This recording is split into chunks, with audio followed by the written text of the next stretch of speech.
श्रीगणेशाय नमः। नारायणं नमस्कृत्यं नरं चैव नरोत्तमः देवी सरस्वती व्यासो ततो जयमुदीर्यते। नमोऽस्तुनन्ताय सहस्रमूर्ते सहस्रपादाक्षसरोर्वावे सहस्रनाम्ने पुरुषाय सहस्वते सहस्रकोटियुगधारणे नमः।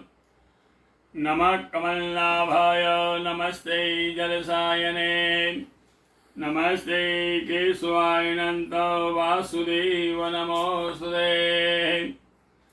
वसुदेवं सुतं देवं कंसचाणूरमर्दनं देवकी परमानंदं कृष्ण वंदे जगद्गुरो। गुरुर्ब्रह्मा गुरुर्विष्णु गुरुर्देवो महेश्वर गुरुर्साक्षात् परब्रह्म तस्मै श्री गुरुवे नमः। अथ श्री कार्तिक मास कृष्ण पक्ष एकादशी व्रतकथा प्रारभ्य युधिष्ठिरोवाच। राजा युधिष्ठिर बोले कि हे जनार्दन, कार्तिक के कृष्ण पक्ष में जो एकादशी होती है उसका क्या नाम है, सो आप मुझ पर प्रसन्न होकर विस्तार पूर्वक कहिए। तो श्री भगवान वाचा, भगवान कहते हैं कि हे राजन, तुम ध्यान लगा के सुनो। तुम्हारा आगे मैं कह रहा हूँ, कार्तिक के कृष्ण पक्ष में एकादशी का नाम रमा है। रमा नाम एकादशी सुंदर सौभाग्यमान एकादशी है। यह एकादशी महापातकों को हरने वाली उत्कृष्टा कही गई है। हे राजन, इसका महात्म्य तुम ध्यान लगा के सुनो। पहले मुचकंद नाम से प्रसिद्ध एक राजा था। इंद्र के साथ उसकी मित्रता थी। उसी तरह वरुण कुबेर के साथ, विभीषण के साथ भी उसकी मित्रता थी। वह राजा भगवान विष्णु का परम भक्त था, सत्य प्रतिज्ञा वाला था, सत्य बोलने वाला। इस प्रकार निष्कट राज्य करने वाले उस राजा के घर नरी में से चंद्रभागा पुत्री रूप में उत्पन्न हुई। वह शोभन नाम चंद्रसेन के पुत्र से ब्याही गई। शोभन एक बार ससुर के घर आया। उसी समय सुंदर पुण्य देने वाली एकादशी का व्रत था। व्रत के दिन आने से चंद्रभागा चिंता में हो गई। क्या होगा, मेरा पति बड़ा दुर्बल है, भूख सहन नहीं कर सकता। मेरे पिता शासन उग्र है। दशमी के दिन जब आया तब उसका ढोल बजने लगा। हरिवासर के दिन भोजन न करना चाहिए। इस तरह के ढोल का शब्द सुनकर शोभन ने अपने प्रिय से बोला कि हे कांते, मेरा अब क्या कर्तव्य है, तू मुझे शिक्षा दे जिसके करने से मेरे जीवन का नाश ना हो। चंद्रभागा बोली कि हे प्रभु, मेरे पिता के घर में आज कोई भोजन नहीं करेगा। हाथी घोड़े अन्य पशु भी भोजन नहीं करेंगे। घास को, अन्न को, वैसे ही जल को भी हरिवासर के दिन कोई ग्रहण नहीं करेगा। हे पतिदेव, फिर मनुष्य हरिवासर के दिन कैसे खाएंगे। हे पतिदेव, जो आप लोग भोजन करना चाहते हो तो घर से पालन कर जाओ, कहीं जाओ। मन में ऐसा विचार के मन में दृढ़ करो। तो शोभन बोला कि आप सत्य कह रहे हो, मैं अब व्रत करूँगा। देव ने जैसा रचा होगा वैसा ही होगा, ऐसा नीचे करके आने उसने व्रत किया। भूख प्यास से पीड़ित शोभन अति दुखित हुआ। उसी सोच विचार से सूर्य अस्ताचल हो गया। सूर्य अस्त हुआ। वैष्णव मनुष्य रात भर हस्त बनाने वाले हुई, भजन कीर्तन करने वाले हुए, किंतु शोभन के लिए अति दुस्तर हुई। दूसरे दिन सूर्य उदय से समय तक शोभन की मृत्यु को प्राप्त हो गया। तब राजा ने उसका राशि ढंग से योग्य चंदन आदि काष्ठ से दाह कर्म कराया। पिता द्वारा मना की गई चंद्रभागा ने अपनी देह को पति के साथ नहीं जलाया, सत्य नहीं हुई। उसका प्रेतकर्तव्य करके पिता के घर में वह रहने लगी। रमा के व्रत के प्रभाव से शोभन ने मंदराचल के शिखर पर मनोहर देवपुर पाया। देवपुर कैसा था? सबसे उत्तम, और जिसको कोई जीत नहीं सकता था महाराज। तब असंख्य गुणों से युक्त था। रत्न और वैद्य मणियों से जला हुआ स्वर्ण के खंभों से सुशोभित महल था। नाना प्रकार विजय स्फटिया मणि से सुशोभित ऐसे मंदिर में शोभन सिंहासन पर बैठे हैं। उसके ऊपर श्वेत छत्र लगा हुआ है, चमक ढुल रही है, किरीट माथे में कुंडल धारण किए हुए, हार केवल बाजू, गंधर्व स्तुति कर रहे हैं, अप्सराएं सेवा कर रही है। शोभन का ऐसा शोभित हुआ मानो दूसरा इंद्र के समान हो। सोम शर्मा नाम से विख्यात मुस्कंदपुर में बसने वाला एक ब्राह्मण था। वह तीर्थ यात्रा करके प्रसंग से भ्रमण करते हुए शोभन के नगर में पहुंच गया। राजा का जवाई जानकर समीप गया, तब शोभन ने शीघ्र आसन से उठकर ब्राह्मण देवता का सत्कार किया, नमस्कार किया और ससुराली का कुशल पूछा।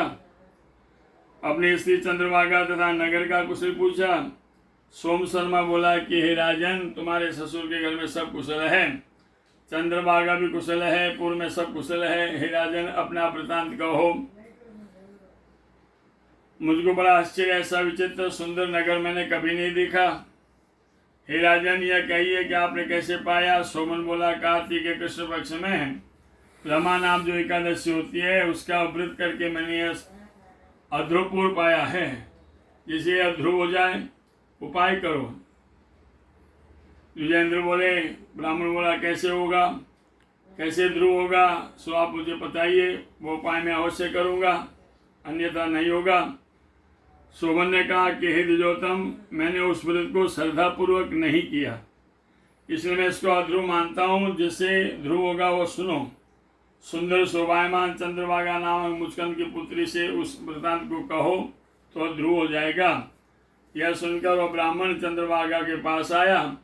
ब्राह्मण के वचनों को सुनकर चंद्रभागा बड़ी उत्कृष्ट नेत्र से हुई। क्या तुम प्रत्यक्ष कहते हो या सपना देख रहे हो ब्राह्मण देवता? सोम शर्मा ने बोला, हे पुत्री, मैंने तुम्हारे पति को मेरे आंखों से देखा है। देवपुरी के तुल्य उसका जीत है, नगर है, ऐसा मैंने पूर्व कभी नहीं देखा। वह अधूर कहा गया, जिससे वह ध्रुव हो जाए वह करो। चंद्रभागा बोली, हे विप्र, मुझे तुम कहाँ ले चलो, पति के दर्शन की बड़ी लालसा है। मैं अपने व्रत के पुण्य से उसको पुर को ध्रुव करूंगी। हे देव, जिस तरह से हम दोनों संयोग हो जाए करो। यह निश्चय है कि वियोगी को योग कराने से पुण्य प्राप्त होता है। अब यह सुनकर सोम शर्मा के साथ वह चली गई। मंदराचल नामक पर्वत के समीप वामदेव ऋषि का आश्रम था। वामदेव ने उन दोनों द्वारा कहा हुआ सब वृतांत सुना। फिर वामदेव ने वेद मंत्रों से उज्ज्वल उस चंद्रभागा का अभिषेक कराया। ऋषि के मंत्र के प्रभाव से हरिवासर के सेवन से वह चंद्रभागा दिव्य देहधार हुई। दिव्य गति को प्राप्ति आनंद से प्रफुल्लित नेत्र और पति के साथ गई।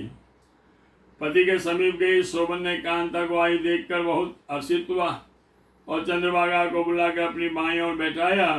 चंद्रभागा बड़े हर्ष से पति से शुभ वचन बोली कि हे कांता, पिता के घर में 8 वर्ष की अवस्था में मैंने जो आरंभ करके एकादशी का व्रत किया, श्रद्धा पूर्वक विधि पूर्वक किया, उस पुण्य के प्रभाव से तुम्हारा ध्रुव हो जाएगा। कल्प के 6 प्रयत्न सब कामनों से भरा पूरा रहेगा। तो हे मुर्जादुल, इस प्रकार पति के साथ रमन करने लगी। दिव्य उसका देह दिव्य रूप हो गया, दिव्य आभूषणों द्वारा प्रभूषित हुआ। दिव्य विग्रह जिसका ऐसा शोभन रमा व्रत के प्रभाव से मद्राचल शिखर पर उसके साथ विहार करने लगा। यह रमा नाम चिंतामणि के समान है अथवा कामधेनु के तुल्य। मैंने तुम्हारे आगे कहा, जो मनुष्य इस प्रकार इस कथा को व्रत को करते हैं उसके ब्रह्म इत्यादि सब पाप नष्ट हो जाते हैं, इसमें कोई संदेह नहीं है। दोनों पक्ष की एकादशियों के व्रत में जैसे कृष्ण पक्ष की वैसी शुक्ल पक्ष की है। तिथियों में भेद नहीं करना चाहिए। दोनों एकादशी का फल एक समान है। एकादशी का महात्म्य को जो सुनते हैं वह सब पापों से छूटकर विष्णु लोक को आनंद से गाते हैं।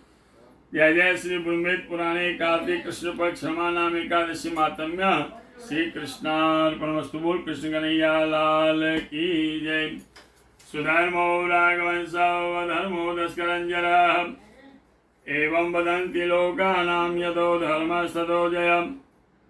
तिथिवारं च नक्षत्रं योगं करणमेव च पंचांगम सुनते नित्यं गंगा स्नानं फलं लभेत्। आज आए करके ठाकुर जी रहे कार्तिक रहे कृष्ण पक्ष एकादशी गुरुवार उत्तरा फागुनी नक्षत्र रमा नाम एकादशी व्रत सर्वे सर्वाः काल बाल शुक्रवार प्रदोष व्रत धनतेरस दीपदान काल सुदिया उसी 13 शनिवार 14 रविवार श्री महालक्ष्मी पूजना अमावस्या सोमवार सोमवती अमावस्या है गोवर्धन पूजा भाई दूज 15 तारीख बुधवार मंगलम भगवान विष्णु मंगलम गरुड़ मंगलम पुंडरीकाक्ष मंगलाय स्तनो हरि। सब भक्तों ने दिवाली राम राम। जय श्री कृष्ण। कमल व्यास चेन्नई से।